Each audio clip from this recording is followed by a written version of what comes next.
Tai Na ką, tikrai seminaras naudingas, labai įdomu. Man labai lentynėlė susidėjo tai, kad tikrai mes esam labai skirtingi.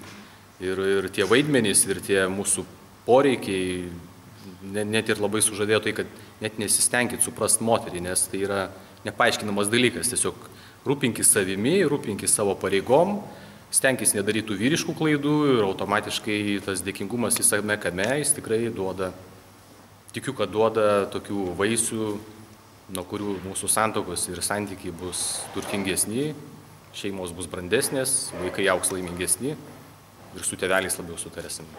Rekomenduoju visiems. ir ar radot kažką savo bus pamatęs susidūrę su konsteliacija? Šis santykių harmonizavimo vakaras tikrai atitinka šio vakaro pavadinimą. Dalyvavom kartu su žmona ir tikrai išgirdom ir tokių nepatogių situacijų, kame mes užstrigę vienas su kitu būnam ir kame tikrai yra tie laukai arodai, kame reikėtų padirbėti. Tas konsteliacijų, ta projekcija tikrai kažkaip savyje užspaudęs, bandai atkapstyti iki 2-3 kartų atgal ir turi tam tikrus paaiškinimus, kodėl aš būtent šiandieną esu toks, kodėl aš tam tikrose situacijose elgiuosi taip ir ne kitaip.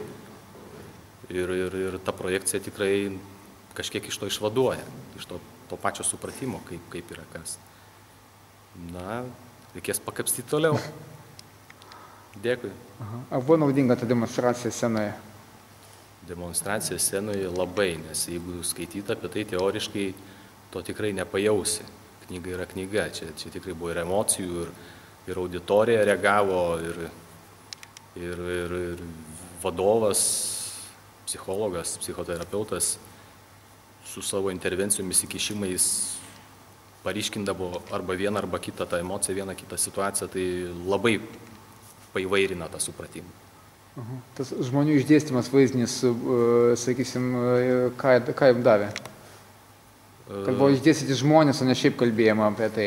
Tai duoda tokį bendrą visuminį paveikslą, nes jeigu tu tam tikrų momentų į kažkokį personažą įsijauti, įsitapatinį, tu matai, kaip visi kiti šalia reaguoja ir kitaip knygą skaitydamas tu viso to paveikslo nematytum tos visumos bendros. Okay. Kuo jūs vardu? Tomas. Tomas. Ačiū. Klaipėda. Klaipėdietis. Ačiū.